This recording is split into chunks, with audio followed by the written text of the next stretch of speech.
আপনি জীবনে যাই করুন না কেন, ভালো কাজ করুন বা খারাপ কাজ করুন, সমালোচনার সম্মুখীন আপনাকে হতেই হবে।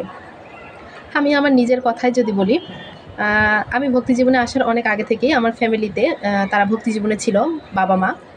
তো আশেপাশের মানুষজনের কমেন্ট এইরকম আসতো যে কেমন মেয়ে হয়েছে, বাবা মা ভক্তি জীবনে আছে অথচ এরা এখন পর্যন্ত ভক্তি জীবনে আসতে পারে না, তিলকমালা ধারণ করতে নাকি লজ্জা পায়, বাসায় কোনো একটা অনুষ্ঠান অথচ এরা তিলকমালা পর্যন্ত ধারণ করে না।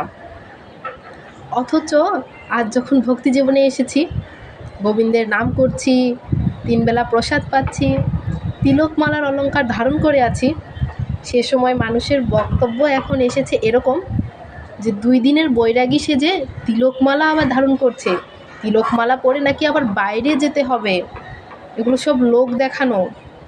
মানে আপনি যেদিকেই যান না কেন সেদিকে আপনাকে সমালোচনার সম্মুখীন হতেই হবে, সেটা ভালো কাজ করলেও খারাপ কাজ করলেও। তো আপনারা চানটা কি বলুন তো?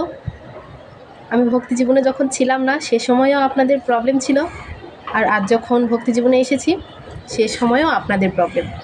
আপনি নিজে তো একবার ভক্তি জীবনে এসেই দেখুন, তারপরে না হয় সমালোচনা করবেন যে এই পথটা কতটা কঠিন, সে সময় আপনি রিয়েলাইজ করতে পারবেন, এর আগে কখনোই পারবেন না।